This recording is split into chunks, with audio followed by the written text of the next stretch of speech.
Good morning, it's 10:15, late August day, a bank holiday weekend. Cooler, but still lovely. It'll be relatively warm today, but nothing like what we experienced 3 weeks ago. It's exactly a year ago since I last recorded a diary in relation to Backwater, the album I've been working on for 20 months now, and in a very different shape to how it was a year ago. Although interestingly, the framework for it was The framework for it was already established back then. There's Bristol behind me. So myself dealing with now 10 tracks in a range of states, 2/3 of which are nearly there, a third of which require quite a bit of work and some thought conceptually and sonically in regards to how they'll be completed. Baby on the way, God knows what's going to happen then when I will actually finish it. Find myself, in terms of the subject matter, dealing with a fork in the road, and I guess in one sense this album has been largely about forks in the road and what happens if you take one path and what happens if you take another, and one of those paths is a circuit that loops around, and it loops around the city quite physically, the sense of the ring road, and metaphorically in the sense of a psychological boundedness born of a fear of leaving behind what one has been immersed in the early part, the first part of one's life, and also a lack of a capacity to be able to leave it behind through self-reflection and subsequent transcendence into another way of being, a mutation, to quote Jean Gebser.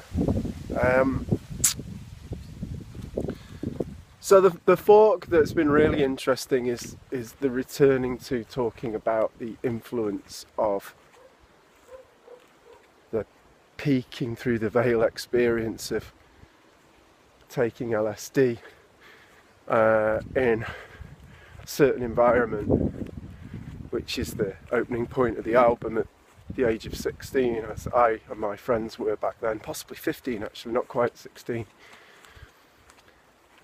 For me it was, I recall very strongly looking into a mirror in a house at myself and not seeing anything weird. It was quite the opposite,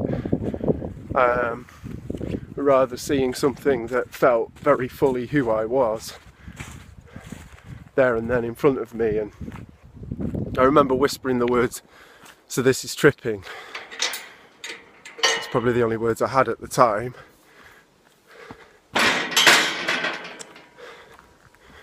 But what I translate that as now is, so this is me, or this is the first glimpse of the me I might become.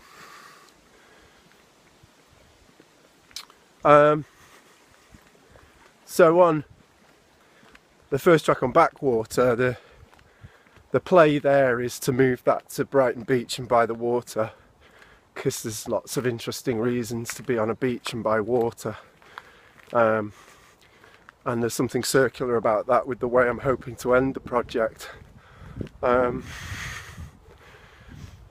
Yeah, but also for editing reasons, that the first bit of audio I took was on Brighton Beach because the waves were so interesting sounding, and the rocks at the seafront are very large there. The water pushes them across each other, creates this lovely stereo sweep of very firm sounding, deep, rocky sounds, multiple sounds that you can pick up on the track despite my rather limited audio recording equipment. So yeah, a fork in the road, as it were, sort of sets the tone for where the album heads to. And development of Silence at Home, which is kind of first track being a prequel, the second track Silence is going back into childhood and what happens there within the household that I grew up in. And I think what's quite interesting about watching documentary this summer, but I've seen it before. Sorry, I'm going to have to keep switching because my arms are quite tired. Behind the Wall, Pink Floyd, making of the stage production of The Wall. And obviously The Wall as a concept has some influence over Backwater. It's this idea of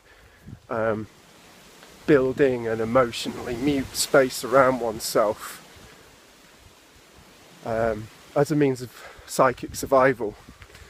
And the Silence at Home deals with this and the post-war experience for many ordinary families, of which I am the son of one such family, in the fairly dull, uncreative surrounds of a satellite town outside the ring road called Sale. There are many towns similar to this that are full of that silence that was endured and created after the horrors of World War II. From within the boomer generation, almost subconsciously, it was very much a minority experience, those that left to go to India and experience enlightenment and liberating experiences through meditation. The majority of individuals after that horrific experience went back into silence, and the traumas that most of them wouldn't directly experience, it would be their parents that had the traumas, but that was internalized into the body and into a psychic silence regarding it. And then socioculturally, the